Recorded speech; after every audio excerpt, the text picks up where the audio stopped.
이 문제 어떻게 풀어야 하는지 정세현 전 통일부 장관이 연결됐습니다. 안녕하세요, 장관님. 예, 안녕하세요. 예. 네. 사안이 위급하다 보니까 까칠하신 분인데 이렇게 긴급한 저희 인터뷰 요청에 응해주셔서 예. 저렇게 예. 긴급하게 인터뷰 요청하면 잘 안 응하시는데 예, 감사합니다. 자, 네, 지금 위급하니까. 예. 네. 북한이 이제 6차 실험을 했는데 작년에도 2번 하긴 했습니다만 이번에는 이제 수소폭탄이라고 주장하는데 북한은 왜 이 상황에서 이런 실험을 하는 걸까요? 금년 1월 1일 신년사에서 김정은 북한 국무위원장이 금년 중으로 수소탄을 완성하겠다고 얘기를 했었어요. 예. 예, 근데 이제 이번 거는 완전한 수소탄 실험은 아닌 것 같습니다. 왜냐하면 이제 수소탄으로 넘어가기 위한 저희 융합 실험에 성공한 것 같아요. 예. 분열시키다가 이제 융합을 하면 그만큼 폭발력이 커진다는 거 아닙니까? 그냥 원자탄보다 훨씬 더 무섭다는 건데, 근데 이제 작년 1월 달하고 9월 달 실험이, 4차, 5차가 수소탄 전 단계인 증폭 핵분열탄 시험이라고 북한이 얘기를 했었어요. 네. 그거보다 한 단계 진전된 실험이라고 보고, 그러나 아직 수소탄 그 자체를 개발한 건 아닌 것 같다. 이게 직전이라고 봐야죠. 그렇기 때문에 금년 1월 1일 날 신년사에서 했던 말도 있고 그래서 금년 중에 완성된 수소탄 실험을 또 한번 하지 않겠는가. 걱정입니다. 목적이 뭘까요? 목적이요? 네, 북한에. 이제 수소탄이라는 게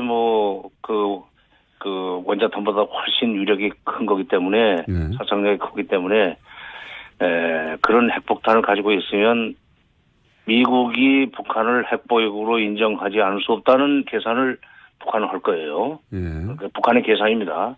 핵보유국으로 인정받고 싶다는 거죠. 그리고 그런 조건에서 미국과 1대1로 수교하고 평화협정 체결하는 그런, 상황을 연출하면 국제적으로 지위가 올라가지만 우선 대내적으로 김정은의 통치력이 굉장히 높이 평가를 받는 그런 효과가 있습니다. 국내 정치적으로. 네. 이 사람이 이제 어린 나이라고 지금 밖에서 자꾸 얕잡아 보는 것이 오히려 북한으로 하여금 이런 과감한 짓을 하게 만드는 그런 측면도 있죠. 그러니까 국외적으로 무시당하지 않으려는 노력이다. 그렇죠. 그러면서 이제 미국과 쉬운 말로, 미국과 애들 말로 맞짱 뜨는 모양새를 보여주면 누가 함부로 우리를 무시할 수 있으며 국내적으로 김정은의 위상은 훨씬 더 올라갈 수밖에 없다 하는 그런 계산이죠. 그리고 또 미국한테는 1대1로 상대하기 위해서 테이블로 나와라 이런 얘기도 하겠죠? 그렇죠. 1대1로 하자는 거예요. 1대1로 하자는 거예요. 미국과 1대1로 회담을 하겠다는 겁니다. 여기에 대해서 그런 분석은 여러 차례 해 주셨는데, 여기에 대해서 이제 트럼프 대통령은, 물론 트위터입니다. 이게 공식 성명은 아니고, 이분은 즉흥적으로 트위터를 하도 많이 써가지고 미국 내에서 비판이 많은데, 트위터를 통해서, 유화책이 통하지 않는다. 한국 정부에. 이런 말을 했습니다. 여기에 대해서 이제 국내 또 보수 언론들은 미국의 군사적 옵션에 대한 얘기도 많이 하고 있어요. 미국의 군사적 옵션이 현실화될 가능성이 있다고 보십니까? 없죠. 없어요, 그건. 모든 옵션은 테이블에 올라와 있다는 얘기를 지금 한두 번 했습니까? 그런데 그런 얘기가 나오고 나면은 바로 미국 내에서 이른바 군사 전문가들까지도 실질적으로는 군사 옵션은 쓰지 못하는 거 아니냐. 그런 얘기 많이 나왔죠. 3차 대전. 남북 전쟁이 미중 전쟁으로 번지고 그렇게 되면은 각자 패싸움이 돼가지고 세계 3차 대전으로 번질 위험성이 있는데 미국이 지금 그런 전쟁을 벌릴 수 있는 가능성이 없고 특히 6.25 때고는 북한이 쉽게 생각을 해서 남침을 해가지고 그것이 미중 전쟁으로까지 번졌지만 미국이 먼저 그런 일을 벌이기는 지금 중국의 힘이 북한의 배후에 있는 중국의 힘이 그때에 비해서 엄청나게 커졌기 때문에 이거 함부로 못 벌립니다. 북한 때리지만 결국 미국과 중국 사이에 전쟁으로 번진다는 건 미국 사람들도 다 알고 있는 일이죠. 그러니까 군사 옵션 못 써요. 근데 국내 언론에서는 사실 이 대북 군사 옵션 관련해서는 굉장히 크게 보도하고 있어요. 이 부분은 어떻게 보십니까? 참 무책임한 사람들이에요. 그러니까 무책임하죠. 미국이 군사 옵션을 쓰면 제일 먼저 타격을 받을 위치에 있는 언론사들이 어딥니까? 시내에 있잖아요. 서울 시내. 예, 서울 시내에 있습니다. 자기들 죽을 줄 모르고 왜 그래? 참네. 그리고 무슨데 그렇게 겁을 줬으면 좋겠다는 생각까지는 내가 이해를 합니다. 예. 군사 옵션을 쓸 것 같이 겁을 줘서 북한의 태도 변화를 유도했으면 좋겠다는 생각까지는 내가 이해를 해요. 그러나 실제로 써버리면 이거는 한반도는 그동안에 북한은 크게 일종의 저개발 국가이기 때문에 서려할 것이 없지만 우리는 지금 세계 11대 경제대국인데 이거 다 날아갑니다. 그렇게까지 해서 북한의 핵을 완전히 제로로 만들겠다고 그런 것이 너무 좀 무책임하죠. 여기 지금 수백만 죽는 건데 자기 안 죽을 줄 알고 그런 얘기합니까? 자기들도 제가 보기에는 전쟁이 안 날 거라고 생각하니까 그런 말을 하는 것 같기도 합니다. 예. 다만 그렇게 긴장을 만들어내는 것이 자신들의 정치적 이익에 부합되니까 긴장을 만드는 게 아닌가. 저는 이런 생각을 합니다. 정치적 이익을 위해서 그러는 건데, 그래도 국민들이 불안해하잖아요. 자기네들의 사사로운 정치적 이익을 위해서는 국민들이 불안해더라도 좋다는 얘기예요. 또 언론이 헐짓입니까, 그게? 네, 저한테 화나 내지 마시고요. 예. 알겠습니다. 상황 인식은 알겠고요, 장관님의. 근데 이제 여기에 대해서 그럼 과연 우리 정부는 어떻게 할 것인가? 이게 이제 옵션이 많지 않습니다, 실제. 우리 정부가 이제 북한은 이렇게 강경 일변도로 가고 트럼프 대통령 왔다 갔다 하고 그리고 보수 정당과 보수 매체는 전쟁 얘기를 계속 하는데 우리 정부는 지금 어떻게 해야 됩니까? 지금 당장 무슨 남북 대화를 하자고 나설 수는 없어요. 네.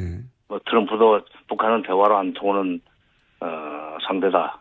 그러면서도 모든 옵션은 테이블에 올라 있다는 얘기까지만 하지 군사적 옵션을 쓰겠다는 얘기까지는 또 안 합니다. 예. 그걸 주목할 필요가 있는데 그러나 어쨌건 미국이 저렇게 군사적 옵션을 쓰지 않지만 대화는 할 수 있는 형편이 아니다라는데 우리가 나서 가지고 남북 대화를 할 수 있는 여지는 없죠. 당분간 지금은 기다릴 수밖에 없는데 그러나 나는 또 이런 생각을 해봅니다. 일단 외형적으로는 미국과 보조를 같이 해줘야 돼요. 예. 그러나 지금 이대로 놔두면 실제로 수소폭탄을 만들고 그다음에 미국까지 도달하는 거리가 나오면서 ICBM이 말입니다. 12,000km가 나오면서 동시에 대기권 진입을 해도 불타지 않는 그런 기술까지 확보가 되면 네. 만약 문 대통령이 얘기한 레드라인을 넘게 되면은 그때는 미국이 나가게 돼 있어요. 그다음에 네. 어차피 그럴 바에는 지금 미국이 일이 더 커지기 전에 미국이 북한을 대화로 끌어내는 노력을 좀 더 강화해야 되는 거 아니냐는 얘기를 우리가 미국한테 해야 돼요. 그 얘기를 나라는 우리밖에 없습니다. 중국이 하겠습니까? 일본이 하겠습니까? 일본은 오히려 미국을 더 부추길 텐데 트럼프를. 아베는 트럼프의 과격한 또는 돌발적이고 충동적인 그런 성격을 이용해서 자기네 자유대회 해외 출병을 지금 실현시키려고 하는 그런 목적을 가지고 있는 사람 아니에요. 그러니까 그건 일본은 그러지도 않을 거예요. 러시아도 할 수 없고. 그러나 우리는 우리 문제이기 때문에 최대 피해자가 우리이기 때문에 미국한테 정말 간청을 해서 어차피 당신네 지금 미국 북한이 레드라인을 넘으면 당신네가 협상으로 갈 걸 우리는 뻔히 안다. 과거에도 그랬고 그 방법밖에 없잖아. 군사적 옵션 못 쓰게 돼 있지 않느냐. 그럴 바에는 북한과 대화 가능성을 열어놓는 그런 제스처를 좀 더 적극적으로 쓸 필요가 있다. 그동안에 진행됐던 미국 간의 물밑 접촉 이걸 적극적으로 활용해서 북한이 미국 협상에 곧 열릴 거라는 희망을 갖도록 좀 해주라 하는 얘기를 우리가 해야 됩니다. 그래야 우리가 살죠. 네. 북한이 결국 원하는 건 자신들의 체제 보장 아니겠습니까, 결국은. 예. 체제 보장이죠. 체제 보장이라는 게 이제 제도적으로는 미북 수교고 그다음에 평화 협정이죠. 체제 보장은. 네. 그걸 이제 해달라는 건데 이걸 지금 이렇게 계속 미사일 발사하고 핵실험하고 하는 것은 겁나면은 우리 여기 일대일로 협상해서 그거 약속하라는 거거든요. 그러니까 그건 어차피 해줄 바에는 지금 일이 더 커지기 전에 지금 초동 단계에서 이걸 막자 하는 얘기를 우리가 미국한테 해야 된다는 얘기죠. 대한민국 정부가 지금 그거 안 하면은 직무유기입니다. 알겠습니다. 한마디로 말해서 한미 동맹을 이용해서 거꾸로 미국으로 하여금 협상 테이블에 앉도록 압박하는 것이 한국 정부가 할 일이다. 그렇죠. 예, 그런 말씀이신데 그러면 이제 미국 정부가 지금 트럼프 정부 모르겠습니다. 오바마 정부 때였다면 그게 조금 더 쉬웠을지 모르겠는데 지금 그때는 근데 이제 이명박 박근혜 한국에서는 정부였기 때문에 그럴 생각 자체가 없었고 이제는 대화 의지를 가진 문재인 정부인데 이제 하필 미국 대통령이 트럼프라서 과연 미국 정부가 대화에 쉽게 나서겠는가. 물론 물밑에서는 계속 접촉하고 있다고 하긴 하는데 어떻게 해야지 이게 가능할까요? 근데 이제 트럼프 대통령은 뭐 오전 한 말 다르고 오후 한 말 다르잖아요. 지난번에 화염과 분노 얘기를 쏟아내놓고 오후에는 또 나만큼 평화적인 해결을 좋아하는 사람은 없다고 또 그러지 않았어요? 예. 그런가 하면은 22일 날은 김정은이 미국을 존중하기 시작했다. 뭐 좋은 일이 있을 것 같다 하는 얘기도 했고. 예. 근데 지금 미국의 국무장관하고 국방장관 한결같이 북핵 문제는 외교적 해법으로 풀어야 된다는 얘기를 계속 해왔습니다. 그렇죠. 트럼프 대통령이 아무리 강성 발언을 해도 항상 외교적인 이야기를 해왔죠. 그렇죠. 네. 실제로 국무장관과 국방장관이 그런 얘기를 한다는 것이 우리한테는 희망이에요.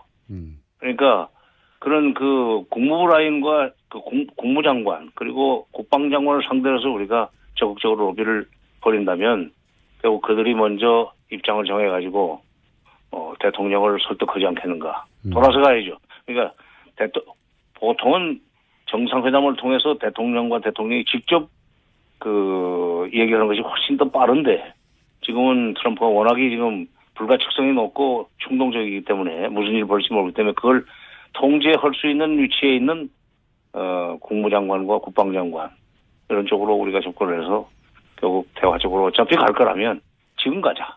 한시라도 빨리 가자 하는 얘기를 하면 할 수 있고 그게 우리로서는 도리라고 생각합니다. 그러니까 성과를 빠른 시간 내에 성과를 못 내더라도 그 얘기를 시작을 해야 돼요. 그래야 미국도 나중에는 우리 핑계를 대고라도 북한도로 너희 이러지 말고 회담에 나와. 그리고 너희들이 요구하는 거 우리가 들어줄 수가 있어. 이런 조건만 갖추고 기초적인 조건만 갖추고 나오면은 뭐 평화협정도 얘기할 수 있고 그다음에 무슨 다른 북측의 요구를 또 들어줄 수도 있다. 협상해보자. 이렇게 메시지를 보내도록 자꾸 촉구를 해야 됩니다. 알겠습니다. 대통령이 워낙 왔다 갔다 하니까 외교 국방 라인은 근데 일관되게 이제 외교적인 해법을 얘기하고 있으니 외교 국방 라인으로 대통령을 좀 압박하자, 미국 대통령.